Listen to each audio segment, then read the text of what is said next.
الحمد لله نحمده ونستعينه ونستغفره ونعوذ بالله من شرور أنفسنا ومن سيئات أعمالنا. Assalamu alaikum everyone. My name is Khaled Zayed. As you know me, many of you already know me. I'm a member of this community, and Brother Tanvir just asked me to step in and say a few words about Palestine.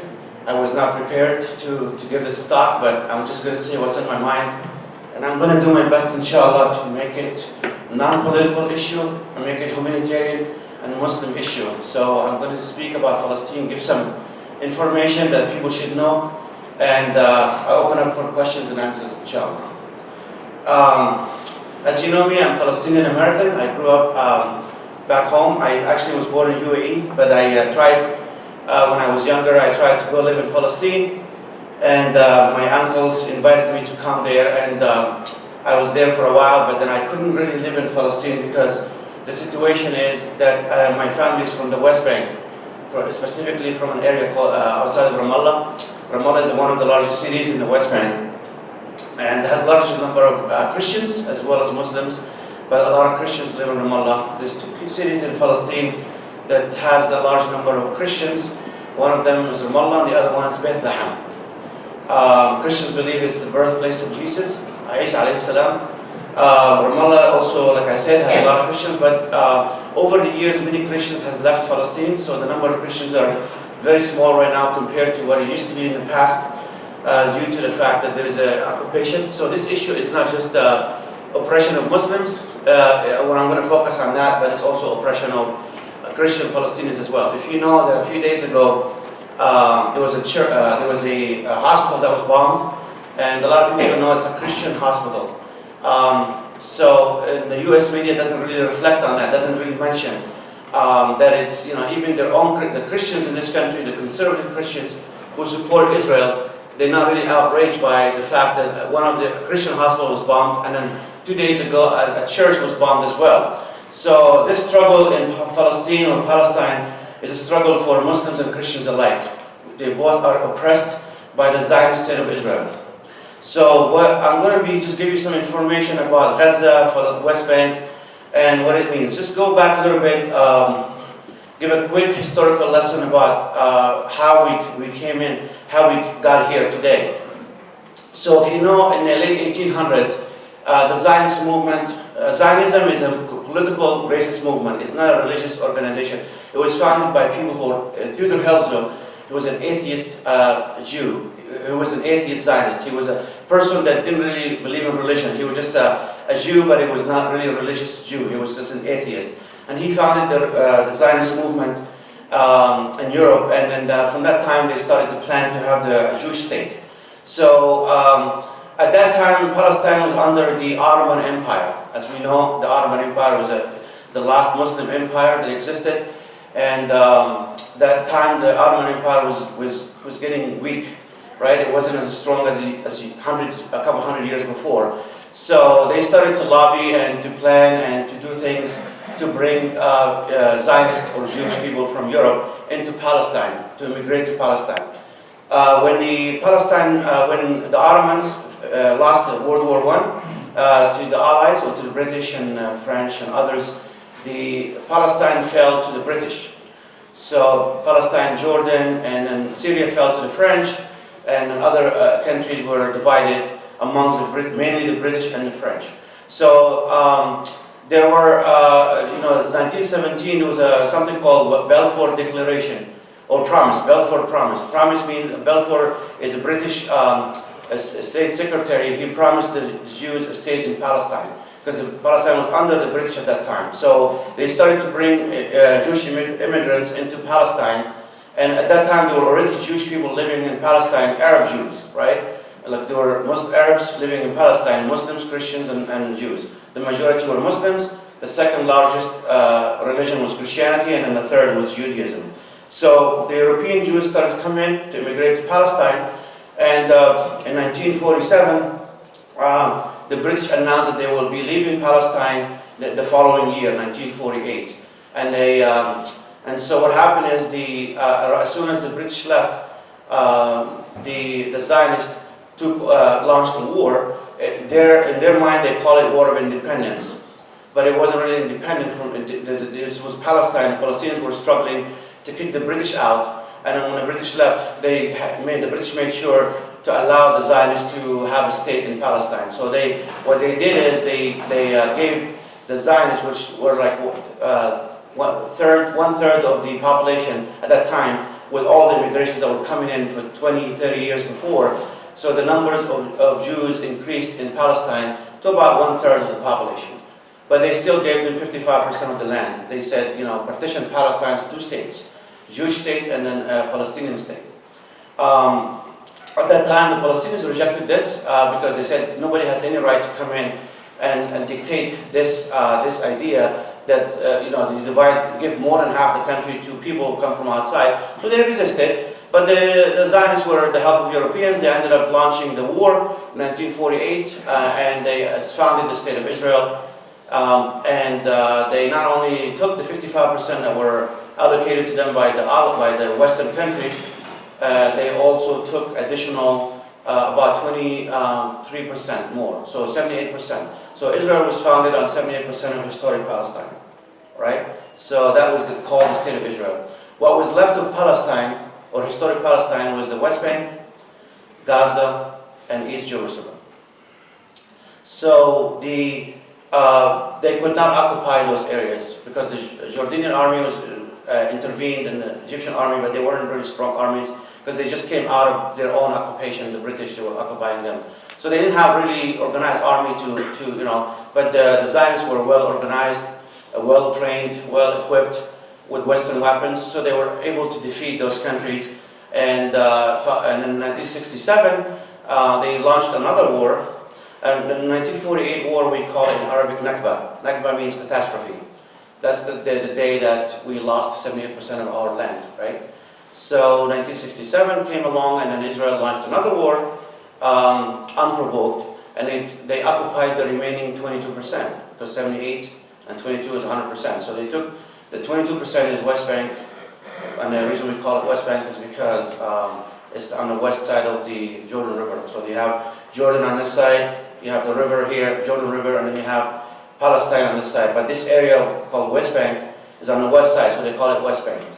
So, and they captured West Bank from Jordan, because at that time, from 1948 until 1967, the West Bank fell to the Jordanians. The Jordanians were not occupying the land, they were just protecting it until the idea was to free the rest of Palestine. But in 1967, they captured the West Bank, they captured East Jerusalem, because at 1948 they took West Jerusalem. 1967 they took East Jerusalem, and they took Gaza and the West Bank. So they occupied the remaining. So the Palestinians shifted their struggle from trying to bring back the 78% that were taken away from them and join it with the 22% to become Palestine. Now they had to struggle to fight for the 22%, right? And that's what happens. So, and came in, fast forward to 1993, Yasser Arafat was someone who belonged to a movement called Fatah movement. He was exiled outside of Palestine. He was living in Lebanon and other places. He made a peace treaty with Israel in 1993. It's called Oslo, Norway. They signed a peace treaty, and at that time, many Palestinians opposed it because they know that Israel is not. They knew at that time that Israel is not really will allow Palestinians to have their own state. It's just a way of deception, deceiving the people and telling the West we are making peace. So from '93, they signed the peace treaty. Arafat recognized Israel as a state, but said as long as they allow us to have the 22% to have our own state side by side with Israel. So many Palestinians opposed that, but some did. Some supported it, but the majority did oppose it. So from '93 to 2000, Israel continued to increase the illegal settlement activities in the West Bank, the land that they were supposed give to the Palestinians to allow them to have their own state, but they didn't. They just continued to capture lands from Palestinians, build settlements, and so you have an Israeli settlement for people who come from outside Palestine, like from the United States, Poland, Russia, Ukraine, all these countries. They wanted to immigrate to Palestine because they happen to be Jewish and they can get the citizenship automatically by just immigrating there, just because they happen to be Jewish. But someone like me who wasn't born in Palestine, I cannot live there, because when I learned to live there, I wasn't supposed to, but according to the Israeli, I cannot live in the West Bank. Even though I'm Palestinian, my dad is Palestinian, he was born there, but I cannot live there because I was told I'm not a legal resident I don't have a legal ID to live in the West Bank. So when I lived there, I was living, according to them, illegally.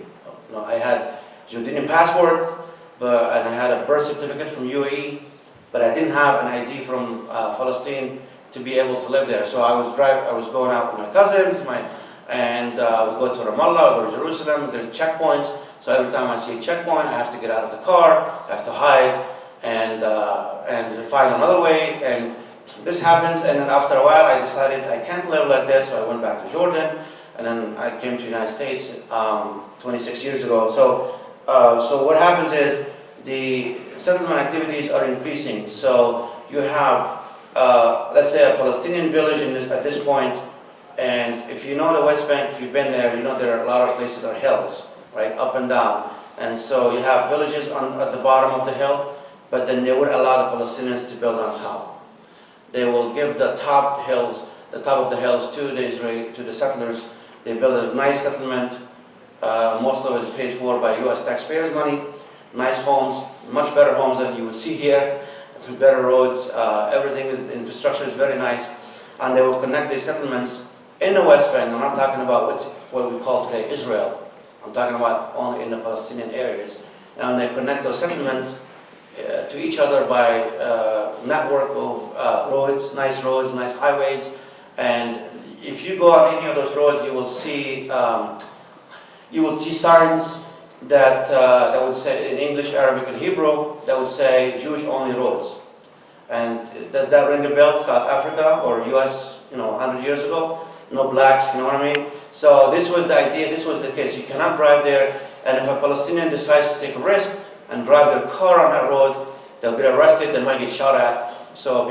And how would they know this is a Palestinian car? Is because Palestinian cars, the license plate is different color than Jewish license plate. So, and does that make, if you study history, that's basically what happened in this country. If you go, 100 years ago, a black person cannot go to a restaurant, that is designated for white people, or there's white areas only and black. Same thing is happening today in Palestine. I'm not talking about 100 years ago, I'm talking about today, in 2023. And a lot of people, I tell this people, and I tell Americans, I give them these facts, they shock. It's like, this is happening anywhere in the world? I can't believe this is still happening. So you have those license plate that is different color. The Palestinian license plate is green color, and then the Jewish or Israeli citizen is yellow. So a Israeli soldier can see a car coming, and they can tell if it's an Israeli car or a Palestinian car, even the ID, Imagine if you are in the United States and you are a minority, and the U.S. government will tell you, because you are Pakistani or Indian or Arab, your ID has to have a different color. Your driver license has to look different. So when a cop pulls you over, they know you're not real American. This is exactly what's happening in Palestine. The Palestinians' IDs are different color. They have separate roads, separate system. Everything is separate for them. And it's just about talking about these discrimination laws that are happening to Palestinians. Now, talking about Masjid al-Aqsa, which is very important to us as Muslims, we Muslims know that we believe that Masjid al-Aqsa is the third holy site for Muslims. Prophet ﷺ, when he used to pray, before he was given order to pray towards Mecca, he used to pray towards Jerusalem, so that was the main qibla for us to pray towards Masjid al-Aqsa. This Masjid al-Aqsa is located in East Jerusalem, and there are laws that restrict Palestinians from praying there. So you as an American citizen, you have a 100% chance of going into Palestine and getting an Israeli stamp on your passport, going through their airport, and going to Masjid al-Aqsa to pray. Then you have more chance than a Palestinian who lives 10 miles away, in Ramallah, for example. My cousins live in Ramallah, they can't even pray in Masjid al-Aqsa, because there are checkpoints. Jerusalem is sealed off to the Palestinians from outside of Jerusalem, so anybody who lives in West Bank cannot go into Jerusalem. Sometimes they try to make themselves look nice. They say we are generous, we're going to allow anybody 45 and old older to go pray Jum'ah, Masjid al-Aqsa, for Palestinians, and they make you feel good about it. Like, we did you a favor, we allow you to come to pray Masjid al-Aqsa. When Jerusalem and Palestine was under the Muslim rule, we Muslims never prevented anyone from worshiping. Jews, Christians, everybody had the right to worship. Muslims never, throughout history of Islam, never, prevented. And we know the story of Umar ibn Khattab when he came into Jerusalem and opened Jerusalem. The Jews were not allowed to come to live in Jerusalem. And Muslims later on allowed the Jews to come in and brought the Jews back into Palestine to pray and have rights as everybody else. But in that case of their having, like the Crusades and then now Zionism taken over Jerusalem, not everybody has the same right. Even Christians have little rights to go to the churches that they have in Jerusalem and the other areas around Jerusalem. So Masjid al-Aqsa is very important to us. And there are, yesterday was Friday, Jumu'ah prayer, there was hardly anybody in Masjid al-Aqsa because they sealed it off. They did not allow Palestinians to come and pray. So these are the kind of things that people know. So I'm talking about West Bank. And West Bank, there is no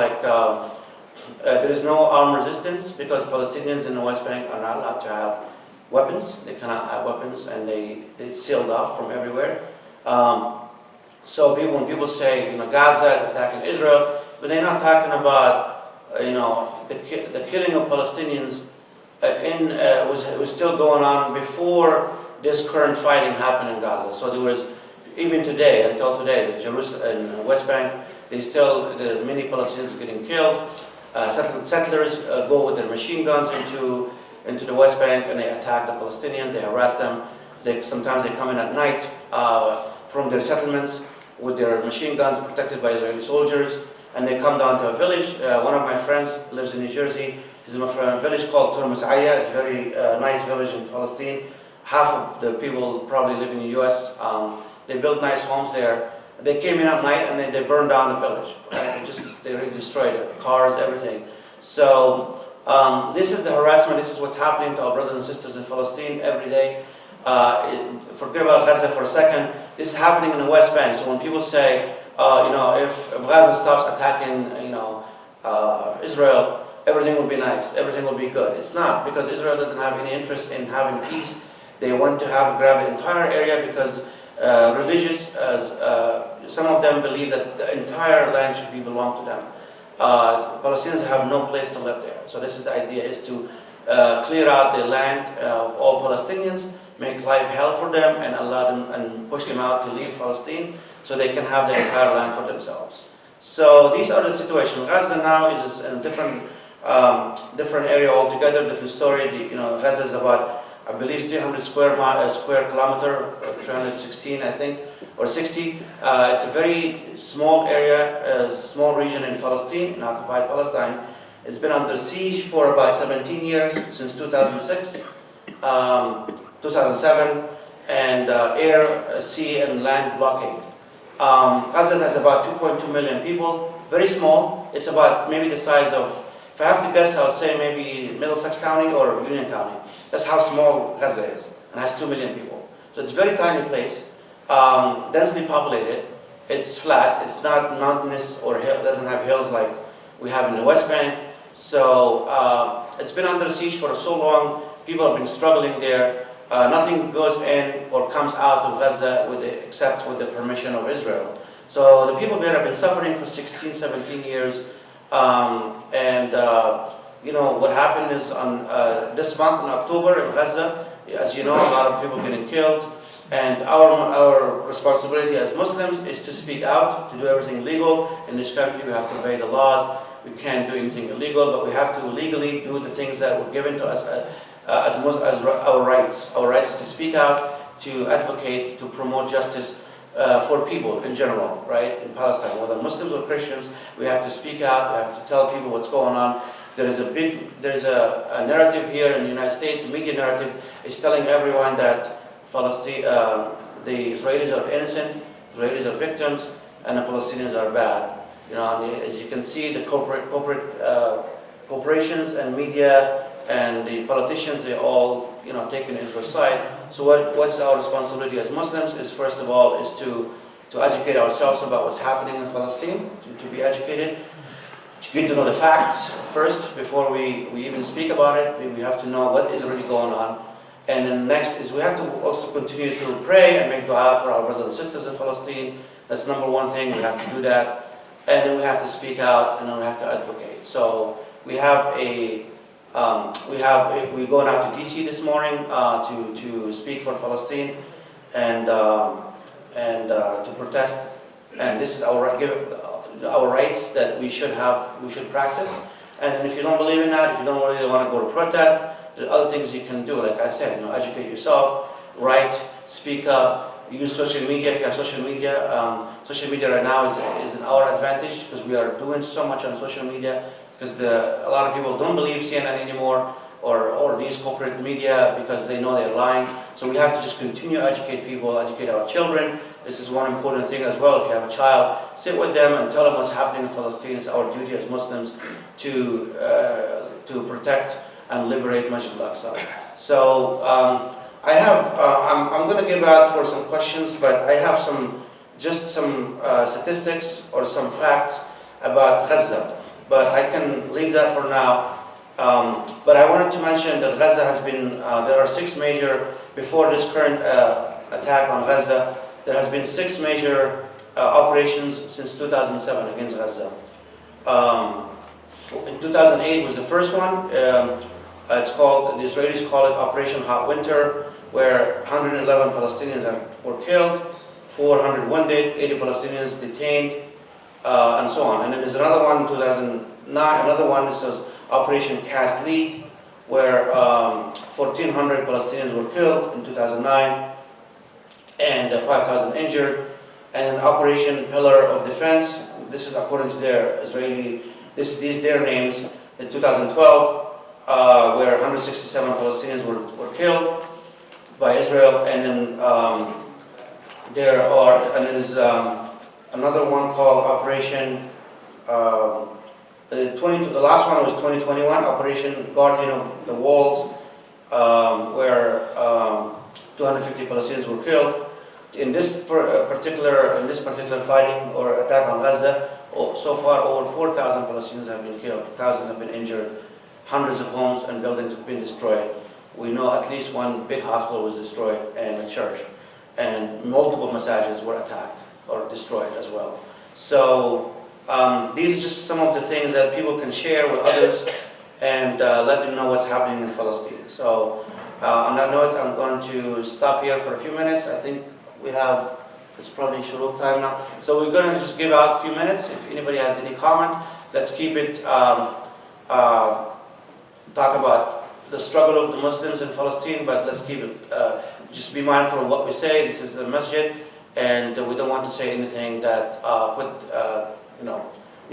let's not talk politics. That's what I'm trying to say. So any question or comment? Anybody has anything to say about that? The settlers where they live, how is their schooling system works? Is it different than the Palestinians, and what sort of academic or schooling that Palestinians have access to? Or this is restricted as well? Yeah, the schools are run by the Palestinians in Gaza. The schools in Gaza are run by Palestinians in Gaza. So the settlers where they're living in these lands. The Israelis? Yeah, they have their own schooling system. Oh yeah, definitely. They have their own schooling system. They try to control the schooling system in the West Bank. So, for example, the Israelis, when they see a book that has been used in a textbook has been used in the Palestinian school district, and they don't like it, they try to push the Palestinians not to use that textbook or to move certain text or certain language from that textbook. So they try to control what Palestinians say and learn as well. But of course, we know Palestinians teach their own kids at home and things like that. So they try to push their own narrative, but they're not 100% successful in that. They're doing it in their own jurisdictions, what we call Israel, and settlement activities. But in the West Bank, the schools are run by Palestinians, but there's a lot of pressure coming from, for example, if the UN or US wants to give out a grant to a school district or something like that, they wouldn't give it out if they think there's a textbook being used that they claim is promotes hatred towards Jews. Of course, we don't, most as Palestinians, we don't promote hatred towards Jews because it's not our religion as Muslims to promote hatred towards other religion. It's occupation that we're talking about. So as we know in this country, if you say something about Israel, you're automatically labeled as anti-Semitic. But a lot of people don't know that Arabs are Semitic people. Arabic is a Semitic language. So they use that term for themselves, and they used to try to push people to say, if you speak out against Israeli occupation, you're anti-Semitic. But it's not the case. It's just that we are talking about oppression, injustice that's happening to people. So, yes, what was the reason Isaac Rabin was killed by right-wing Jewish people? So what was that agreement? Was it in favor of Palestine or whatever? Ishaq Rabin was the one who signed the peace treaty with the Palestinians. Ishaq Rabin was a former prime minister of Israel. In the 1990s, he signed a peace treaty. He's the one that shook the hand of Clinton and Arafat and stood there in the White House, and they signed this peace treaty. He is the one that signed it, and then he was a Zionist extremist, killed him for that. That how could you sign a peace treaty with the Arabs, with the Muslims, with the Palestinians? So he was killed for that reason. He was killed in the 1990s after he signed a peace treaty with the Palestinians. Yeah. Whether he was going to actually follow up on that and allow the Palestinians to have a state or not, it's a different story. But he's the one that signed a treaty, and he was killed. And then right after he was killed, the Israelis elected a right-wing government. And right after that, Benjamin Netanyahu was elected. First time, I think, 97, 98, something like that, in late 90s. And he's been a prime minister since then. I mean, he left the office for a couple of years, a couple of times, and then he came back. And he's been the longest running prime minister of Israel.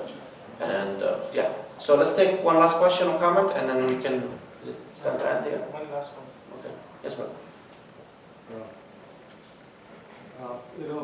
Brother Khaled, I mean, we know Palestinian struggle, but today we heard from you who has experience. I'm just thinking in my mind that Allah has a good plan.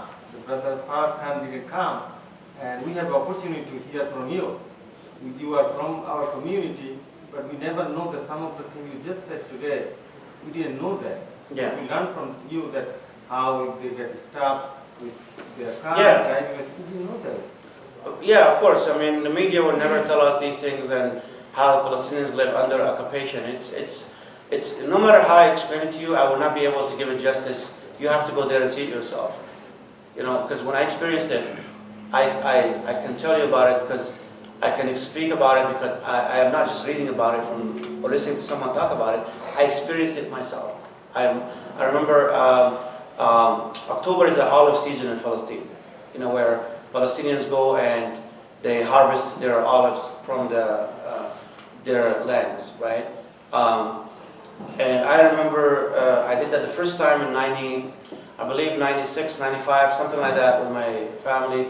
And it was a very good experience to me, something I wanted to do myself, because my family, they had this land and they had olives, and in October you go and harvest the olive and you take it to a factory and you make it olive oil, and then you sell some of it, and then you have some of it to keep in the house. So most Palestinians who own lands never buy olive oil from outside because they have olives all year long from their own land. So, and sometimes we give out. So, for example, I'll give you a story. If you're a Palestinian living in Jordan, and then you have a Palestinian cousin living in Palestine, and you cross the border to go visit them, the number one gift that a Palestinian from Palestine will take with them to gift a Palestinian in Jordan is a tenaken. We call it tenaken in Arabic, which means a big olive oil and maybe a few gallons, and you take it with you, and then this is a nice gift. You give it to them. And so when I went back to Jordan, that was something that I was taking with me to give out to my family in Jordan, because as you know, half of Jordan is Palestinians. And almost everybody in Palestine has a cousin or an uncle or nephew or niece or somebody living on the other side or in Jordan. So, but these things I experienced myself when I was in Palestine. And going back to the story I was given about the land, I was working with my family, harvesting the olives, and I was very young, and I noticed it was, when we were harvesting the olive, they built a road that cut across our land, a Jewish road that connects two settlements to each other. And I remember we were standing there harvesting the olive, and we see settlers coming through and driving through and pointing the guns at us, and trying to harass us and things like that. So these are the things that happens, and we can't even drive on that road. We have to go around and take a long way to go back to our house. There's a shortcut. You can cut the distance by half by just going and taking that road, but we cannot drive on it. So we have to go around the long way and come back to our house. So this is the reality of occupation. A lot of people, we live here, we live in Piscataway. If I want to go to New York City, all I have to do is just take my car and just drive to New York. I'll be there in 40 minutes or half an hour or an hour, it depends on the traffic. But in Palestine, it's not the case. You don't know how long it's going to take you to get from one town to another town, even if you put it on a GPS, because you could end up taking your car or taking a taxi, and then there are permanent checkpoints, permanent, meaning that we know that Route 18 south, by maybe 95, there is a permanent checkpoint that you have to go through no matter what. But there might be a checkpoint that they call it temporary, mahsub. In Hebrew we call it mahsub. And it might be a temporary one. Like for example, you could drive on maybe going to Hose Lane that way towards 287, and there's no checkpoint there. But then one day you drive and there's a checkpoint there for 6 hours, 8 hours. So you don't know. And you would only know if somebody call you and says, hey, they just put a checkpoint there, don't drive that road. And then you have to figure out a different route. So this is the reality of just the West Bank. And that, what I'm describing to you, is not happening in Gaza, because Gaza is not occupied from within. It's surrounded from the outside. Because in 2005, Israelis left Gaza, but then they took their army out because there was so much resistance. So they took their army out of Gaza, but then they put their army outside of Gaza. So they surrounded it from the outside. It's like I was inside your house, and I decided I don't want to be inside your house anymore. I'm just going to put 4 security guards outside your house. One in the backyard, one in the front door, one on the side of the house on the left side, one on the right side. So you can't even come in and out without my permission. That's how it changed in Gaza, but in the West Bank there is occupation everywhere and there's checkpoints everywhere. So a lot I can say, but I don't want to take much of your time. We have buses coming in about a few minutes, so we're going to be heading out to DC. If you want to come, we have a few seats available. Please come see me. And if you did not register for the bus, please come see me. I might have a few seats available, so you can still come, inshallah. So on that note, I have to end here. Jazakumullah khairan, everyone. And you want to make the... The bus is leaving in like 10 minutes. Can we go home, quickly change and eat something before we get to the bus? There's breakfast.